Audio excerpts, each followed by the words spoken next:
This episode is brought to you by Battleborn Batteries, the best name in the RV and marine industry. These lithium batteries are designed and assembled in the USA, backed by a 10-year warranty. The best solution for your battery anxiety. So go check them out at battlebornbatteries.com.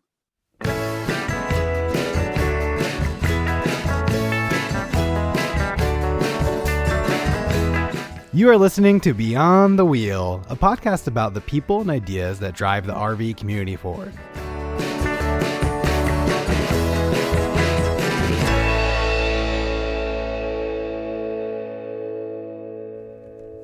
Hi, everyone, and welcome to Beyond the Wheel, Episode 8, the holiday episode. In this episode, Kenny and I are guestless.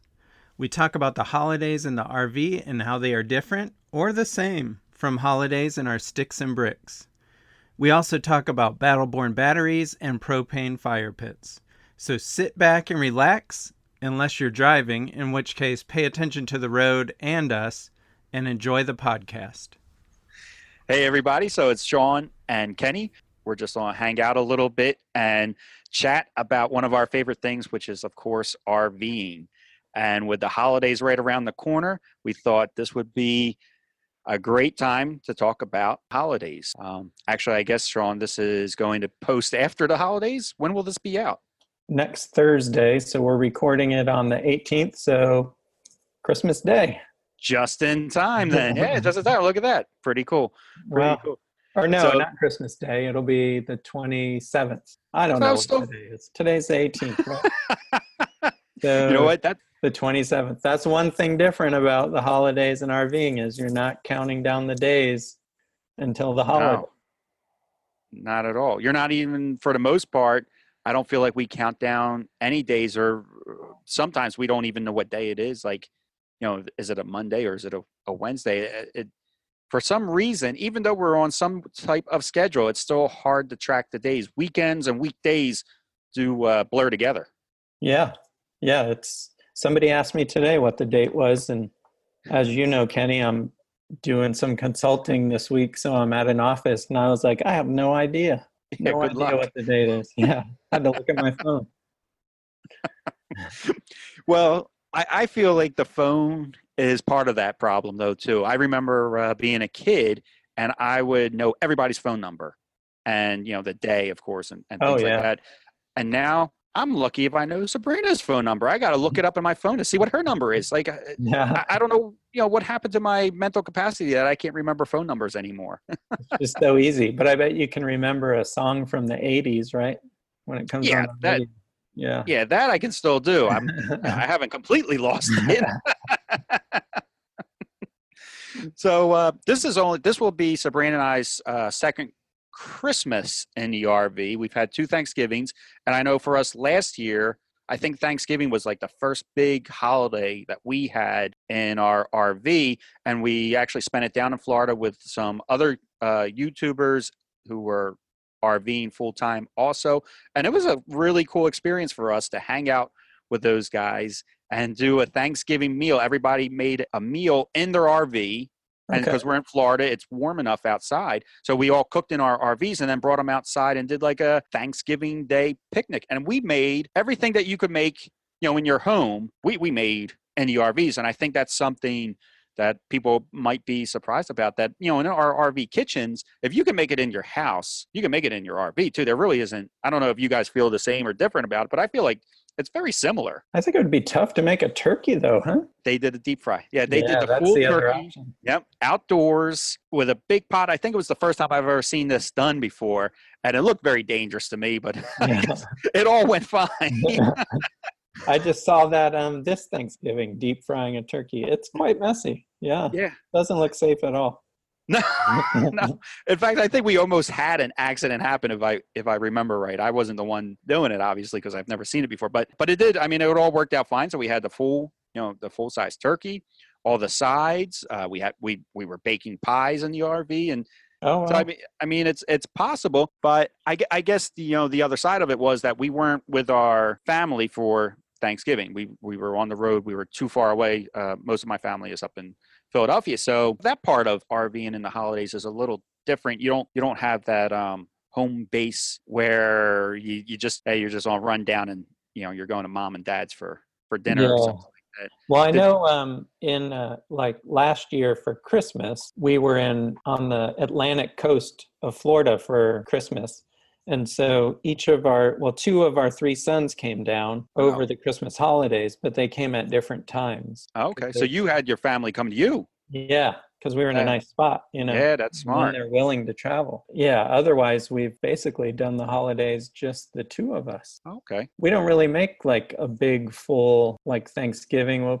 Julie likes making stuffed acorn squash. Sounds good. So that's kind of been our tradition since we've been in the RV. I like your idea though about having, you're in a good climate. Why don't you have the family come to you? That makes a lot more sense than going to a family that might be up north or something in bad climate and bad weather. Right. Like our oldest son's in Northern Virginia, right outside of Washington, D.C., and there's no way I'm going there for the holidays.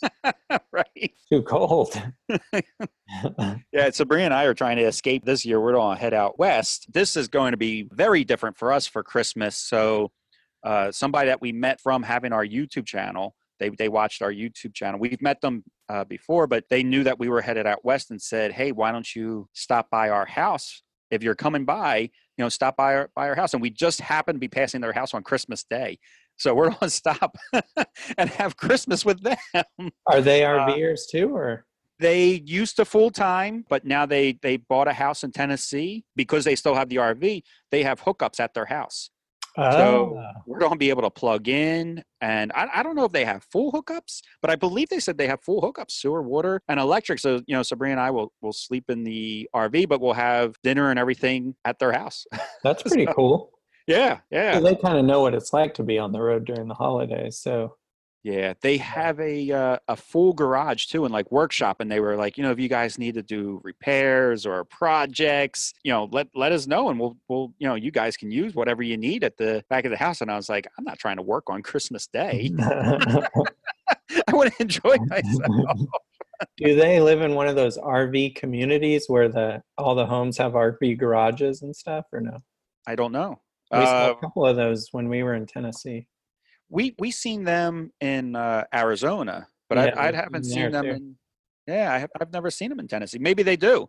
I mean, that would probably make sense. I mean, the way they're talking, it sounds like it's very RV friendly. So it must be huge because they have their RV on their property already, and they don't have room for our RV as well. I mean, we don't know what we're walking into, but it sounds like it's going to be pretty extravagant.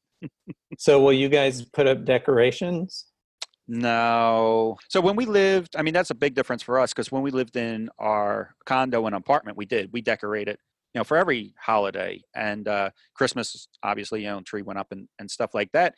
But in the RV for us, the way we move so often, it just seems like one, you got to store for us anyway. We're like, now you got to store these decorations unless you're going to toss them right after you're done the holidays, which we feel is a waste. You could donate them, I guess, but I don't even know who's taking donations of a Christmas tree that you can't use for another year. You know what I mean? So, I mean, it sounds probably terrible, but we don't put up one. I mean, not one thing, Sean. We don't have one thing that goes up in the RV. Not even a wreath? Nope. And I thought about it. I saw them at Walmart. I was like, well, this is easy. I could just hang it on the front of the RV. But I know I'd forget it there and drive off with it or something.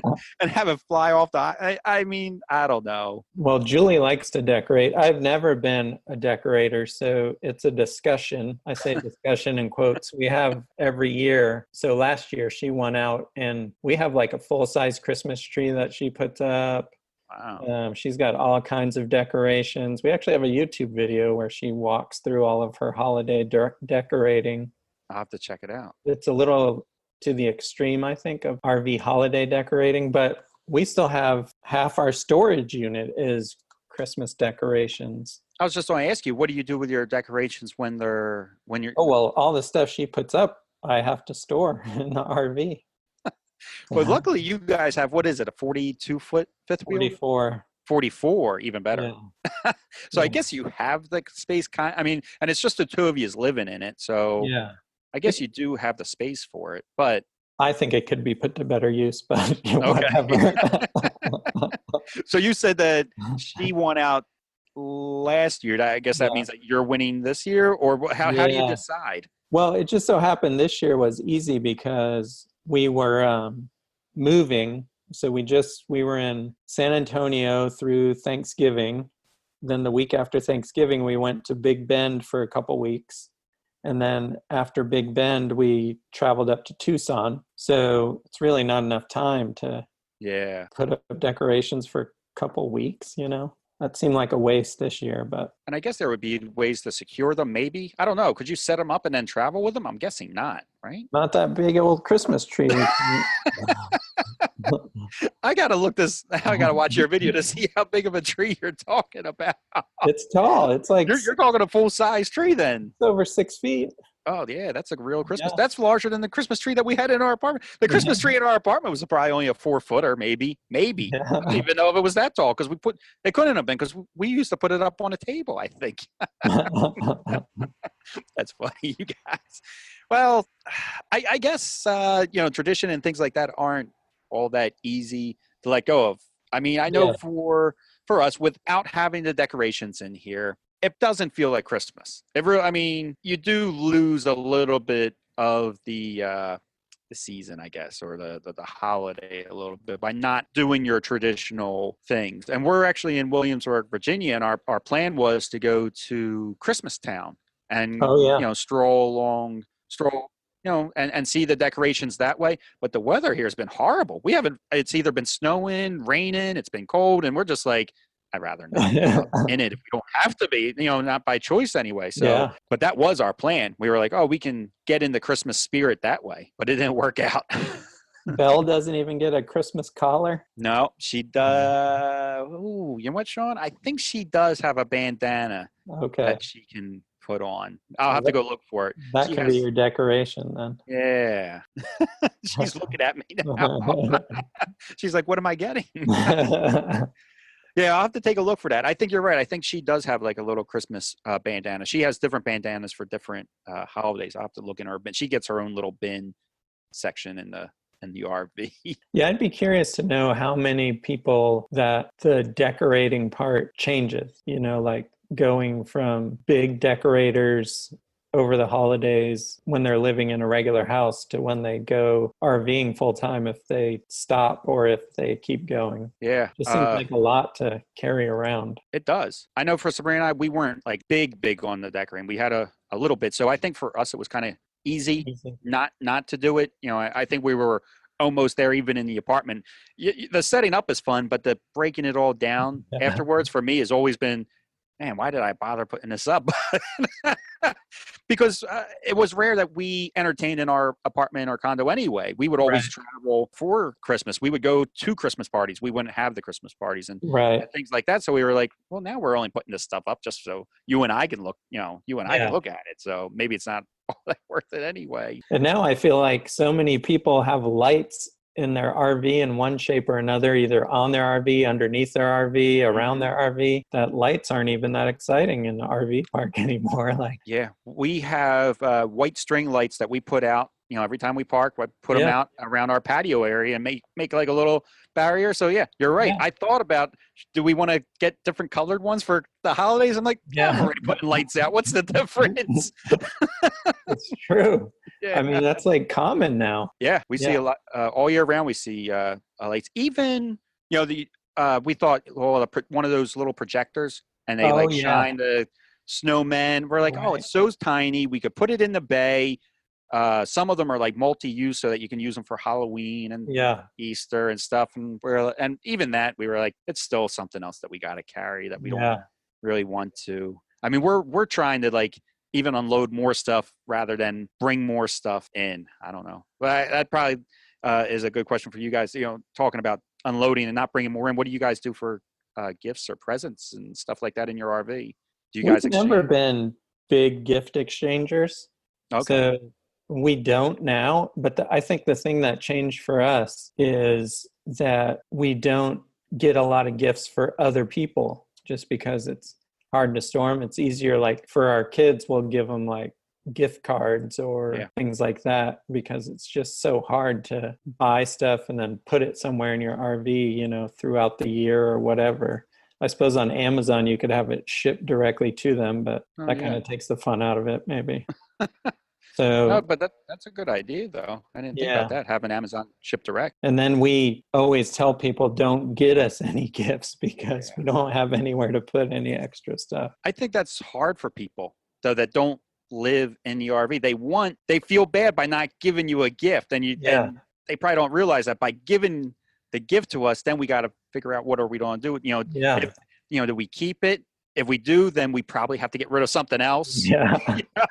So it becomes, it's a lot better if they just don't, or gift cards. I think, Yeah. for RVers, Gas gift cards. gas gift cards, the Cracker Barrels, Yeah. things like that. The gift cards are, I think they're Yeah. probably the best thing that you could get somebody. Yeah. I'd imagine there's even like a Flying J gift card, right? I'm sure. Yeah. They Right? must. Probably. Yeah. Yeah. Yeah, the gas gift card though, gas is big deal in the RV. That's a good one, Sean. I didn't even think about a gas gift card. That's probably the best gift possible. Yeah. Yeah, Sabrina and I are kind of the same way. We were never big on physical gifts. We've always, what we would do is like the money that we would have spent on each other for a gift was always, well, let's take that money and go out on and plan a trip or Yeah. a big dinner or a weekend Right. getaway, something like Yeah. that.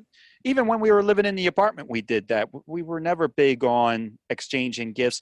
And if we did exchange gifts, it was kind of just randomly throughout the year. It wasn't on a Holiday. yeah, if something came out that she saw that she really liked, I would just pick it up for her. Like, I didn't wait till the end of the year for it or anything. Right. For her birthday. Well, her birthday's in November, so both of them are kind of towards the end of the year. Oh, okay. So they would just be kind of sporadic throughout the year. And then what about giving gifts to other people? We've always been bad about it, I guess, Sean. I never even thought about giving gifts to other people. Now you're making me sound cheap. Well, like family and stuff. I know. Oh, okay. I guess it's different because we have kids, so I think about the kid. Oh, yeah, that's probably a good point. I'm sure Belle gets a lot of gifts. Belle gets gifts. Oh, she is so spoiled all throughout the year. It's ridiculous. She thinks every day's Christmas. And then as far as our nieces and nephews, they're all getting, so old. Yeah. Some of them, they don't, I don't know why there's a cutoff, but yeah, like once they turn, I think it's 18, they're cut off. They're cut off. Yeah. Yeah. And then we do have a couple nieces and nephews that are not there yet. So we'll do a gift card for them. But yeah, we don't get our parents anything. And like you said, we don't have kids. So yeah, we don't even really, we don't do a whole lot anymore. How bad is that? What about traditions? Like, some people on Christmas Eve, they have a certain tradition that they do. That I will say I miss. So we would do the Feast of Seven Fishes.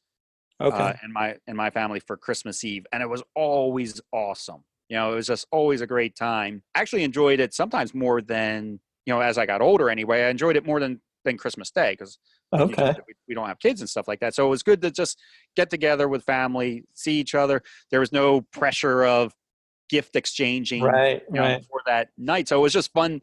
It's one of the things I like about Thanksgiving too. You just get together and eat. You don't exchange. So that I do miss. I really enjoyed seeing everybody on Christmas Eve more than the Christmas Day traditions. Yeah, the Christmas Eve was always fun. How about you? Yeah, we had the same thing. My side of the family, they always got together on Christmas Eve. It was basically just a big party, like a Christmas Eve party. It's just fun. And so we don't get a chance to do that anymore. I think we did it one year while we were RVing just because we happened to be up in that area for something else. But we weren't in the RV. I remember we had to fly up there for something. But otherwise, we don't get to do that anymore. So that is more than the actual day itself.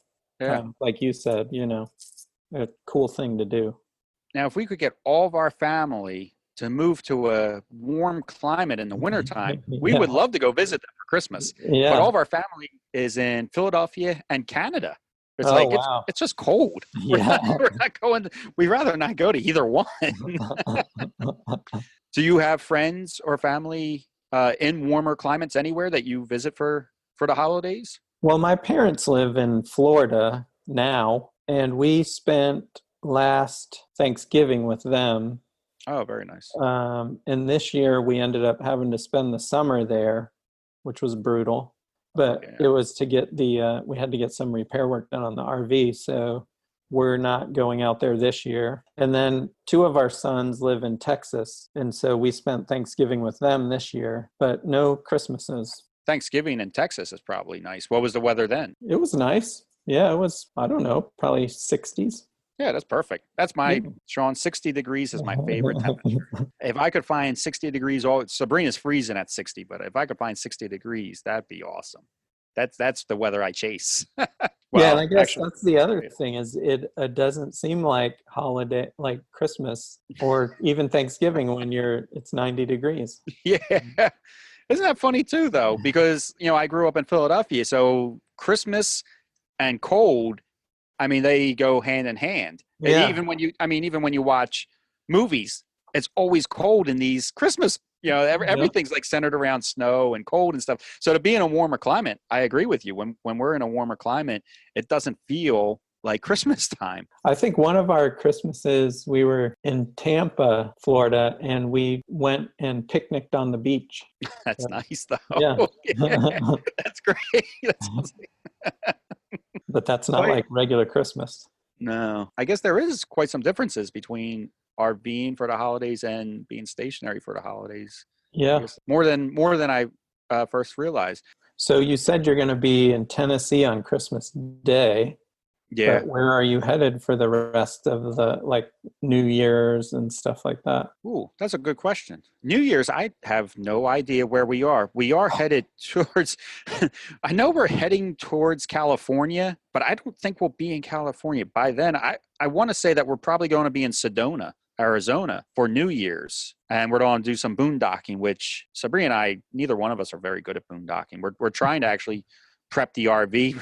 We got a external holding tank, extra fresh water tanks that are not tanks, but, containers that we could fill our fresh water with. I just changed the oil in the generator. I mean, it's too much thinking for us when it comes to boondocking, but we want to do it. We want to hang out with our friends, and it's nice. I think you and I, we were talking to Amy from GoPetFriendly.com earlier today, and we said, it's nice to push yourself out of your comfort zone. Yeah. Because it feels good to accomplish something different. And just in general, it feels good to just change things up. So, I mean, that way we are looking forward to it. But and when things go wrong, it's fun too. It's still fun. Yeah. You work through it somehow. Yeah. It's weird that when things go wrong, I don't know if it's true for everything, but RVing anyway, we get better, funnier stories when things are going wrong than when things are going right. You know? And you survive through it. It's not like you might run out of water. You might, fill up your tanks and have to, I don't know what, who knows what, but it is fun. It becomes more of an adventure, I guess, when things are going wrong. Yeah. But you did get a nice early Christmas present today for yourself. We sure did. So Yeah, so we got some Battle-Born lithium batteries. Because the batteries that we have now, we've had, they're the stock ones from the RV, and so they're a good 3 years old, and they just don't hold a charge like they used to. Oh, you haven't had to change them yet? No. So they're on their way out, and we knew that we were going to go out and do this boondocking trip, and I said to Sabrina, I was like, I don't think we can do it with the batteries that we have. We're going to have to... You'll be running your generator a lot. Yeah, I was like, I think we need to get new batteries. It was like after we interviewed Sean and after talking with him, I was like, we need to get these lithium batteries because I don't want to do the maintenance on the lead acid anymore. And I want more power. If we go back with the lead acid again, we're just going to damage them all over again. And, we're not going to get much life out of them. I mean, one of the big things for me with these lithiums is that, that they're going to last us 10 years. That's crazy. And that I can't damage it, man, that takes a lot of pressure off of us. Yeah. Sabrina and I, I give her a hard time with power like all the time. I'm always like, is there a reason for the inverter to be on? And she always feels like she has to justify why she has the inverter on. She's like, yeah, I'm charging my laptop or, whatever it may be. So I'm always giving her a hard time about it. So having these lithium batteries is going to be a big, big game changer for us. I mean, it's going to make the boondocking experience a lot better. Yeah, I A agree. lot better. I think, yeah, the one thing we're kind of getting ourselves for Christmas is a propane fire pit. So does it work? What's it run off of? The little green bottles, or does it run No, off no, of? like, well, we have a hookup to our propane tanks for our RV, or you buy just a regular like barbecue grill propane tank, Yeah, and it'll run off of that. we have one of those quick connects off of our RV too. So you'll plug into that, and it'll give the gas to a I bar. probably won't, but Okay. I'll use a external tanks. Okay. So how long is it? Like a fire ring? It's like a fire pit.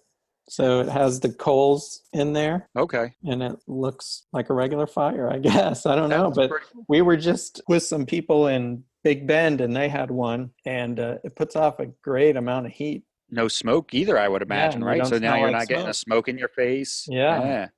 So we had a regular And you fire don't. one night and a propane fire the next night. And that was convincing. That was it. Yeah.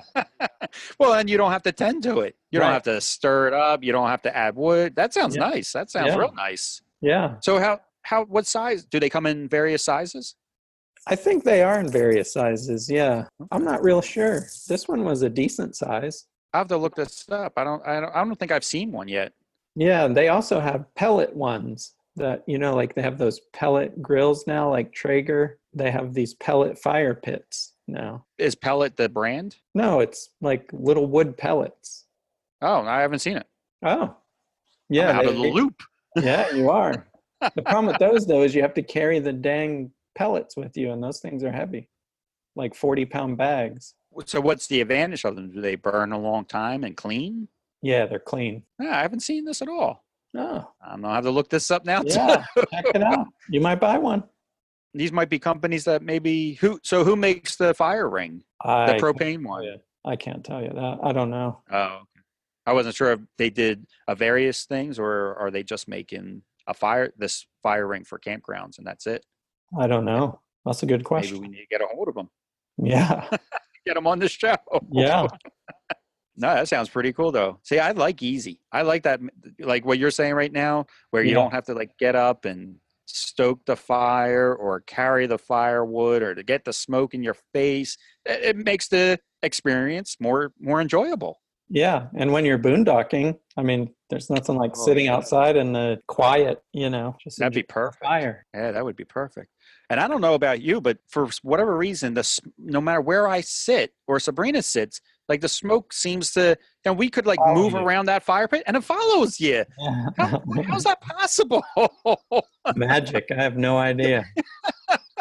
It defies crazy. physics, I think. Yeah, and I've talked to other people and they say the same exact thing. So I'm like, how is this happening? How is the smoke following people around the ring? This is weird. But yeah, now you won't have the smoke in your face either. I like that a lot. I swore that you had a fire pit, a propane fire pit, Kenny. No. Oh, I thought you had one. We have a fire pit, but it's not propane. Like we have a fire pit in case the campground doesn't provide one or Okay. something like that, and they want you to have one. It's rare, but it's happened. But yeah, it's not propane. We put a door flame log in it. Oh, really? Yeah, even fire pits and all that. If it's at a campground, we don't use real wood. We use door flames because again, I'm just lazy and look for simple things. I like the bag, and eventually the fire log will light, and that's it. And then it burns for 2 hours, and we sit by it, and I mean, you still got to worry a little bit about the smoke, but not as bad. But is it warm? That's the drawbacks. It's not very warm, and it doesn't look as nice as a fire would. When you get the wood stacked in a pyramid style or something like that, it doesn't. Yeah, you're not getting the heat. It's really just for show. So you're not going to go outside in like 40, 50 degrees and warm up from it. It's got to already be warm outside, and you're just doing it for the look of it. Okay. But I will say that I have used it in the past too. Like I'll put a door flame down at the bottom of the fire pit and then stack wood on top of it, like the door flame, and then it, burns everything, and it makes it kind of, a little easier. But then again, then you got the smoke, and I like what you're saying. I like the propane idea. Yeah, I like the propane because I'm crappy at making fires. So And so am I. this is like instant. Just turn a knob. I can do that. I'm bad at it too, and I always blame the area because we're on the East Coast a lot. I'm always like, it's just too damp out here. Yeah. This wood's it's the wood. Yeah. It's not me. So you have a fifth wheel, and I guess so, and you already have your portable propane bottle. So you'll just use one of them for, or will you pick up a third one for I'll pick up a third one. You'll get Yeah. a third one. Okay. Yeah. But then if you wanted to, you could rotate that in your. Yeah. I mean, Or I could just use that quick connect and run it off of the existing propane. there's no downsides of using the quick connect, right? Except for a long hose. I guess you'd have to purchase a long hose. Yeah, and you would use up your propane faster, I guess. But Yeah, I wonder how much that. I would imagine it's not. Oh, maybe it is using a decent amount of propane, yeah, huh? I think Does, so. I wonder how. So now I'm going to be curious to hear how long a bottle lasts you. If you just dedicate it just for your fire pit, Right. are you getting a week's worth out of fires, or are you getting Yeah. one night and it's over? Yeah. Is it? Do you know? Is it adjustable? The flame? Yes. Oh, that's really nice then. Yeah. I'm gonna have to look this up. You'll have to send me the link. Yeah, the ones we were looking at, they're adjustable flame. But I can't remember the brands or anything. Well, you can look it up though, and at least put it on our website on this podcast in case people are wondering. But like you talk so highly of this thing, and nobody knows what it's called or where to find it. It might be crappy for all I know. Well, that's true. Well, we'll add that in the show notes too. Here's the link for the crappy fire break. No, you said that you've used it or that you've seen it in action already. Oh yeah. Once. Yeah. Just one time. I thought you were saying that you used the fire pit one night, went to propane, and that was it. You only used propane the rest of the trip or something like that. No, that was just that convinced us to get it. I got you. Yeah. That's a nice Christmas gift though. I like it. But it's like if it would have been May and we saw that, we would have got, we would have. Right. It just happens to be falling around Christmas time. I know what you're saying. That's how we are too. Yeah, same with your batteries. If it would have been May, this would have been Christmas any day. Yeah. I'm looking at them right now. I got them on the table here. Sean's going to give me a call tomorrow and just make sure I guess I got everything and that I know what I'm doing before I rip out our old one. They look incredibly easy. I mean, it looks like I'm just taking the old batteries out and putting this one in, and there is a battery guard, and I believe that we already have one in our RV. This is just an replacement. Yeah, like an upgraded version of it or something like that. Yeah, I can't wait. I was so excited when these batteries came in. I just took them out of the box and sat them on the table just to look at them. Like, now what do I do with them? I'm just sitting here looking at them. They're batteries. But they're pretty amazing batteries, and they're really sharp and clean looking. Since there's no maintenance on them, they'll always be that way. Like, how like my lead acid batteries now. Yes. Even though I'm taking care of them all the time, like once a month, I go in, I pop them open, I check the water levels. They still get like that crud. Yeah. No matter how much I try to take care of them, they still get cruddy on top. Yeah. I'm glad to be done with that. I don't want to do it anymore. You should go back and listen to the interview we did with them for Full-Time Freedom Week, so you can he'll think you remembered everything. I know. I think I'm talking to him tomorrow. He knows I'm a big dum-dum. I will say electrical in the RV, like maintenance-wise, is always and probably will always be my Achilles heel. Like I feel like mechanically, I can just kind of look at something, figure out how to take it apart, put it back together again. And when I look at like wiring and stuff like that, it just looks like spaghetti to me. Yeah. I have trouble following where it's going, where it's coming from. I got to take pictures and several pictures to make sure everything goes back the way, it looked, before I started. It just, man, the electrical wiring is just a nightmare for me. Yeah, especially if you look behind where your main wiring all goes. Boy, that's a mess. Yeah, it's just rough for me to look at. I can't.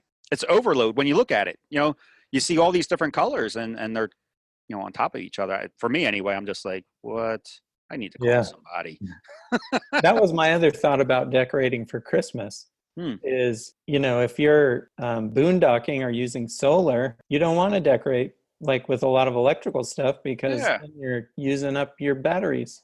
Yeah, eating into your livelihood. Yeah. Just to have a couple twinkles here. Yeah. So, Yeah. yeah. I'm on your side on that one, Sean. About to go with the old days and just light candles or oil lamps, right? I don't know. We've heard some scary stories about candles and RVs too. I don't know if that's a good idea. Yeah, I wouldn't do it. Yeah. All right, Sean. So I guess we better start wrapping it up. I don't know if people want to keep on hearing us laugh over burning down RVs with candles. We might be giving some people some bad advice now. Yeah, I think you're right. All right, Sean. Well, as always, it's good talking with you, and we appreciate everybody listening, and hope that everybody had a wonderful holiday and Happy New Year to everybody.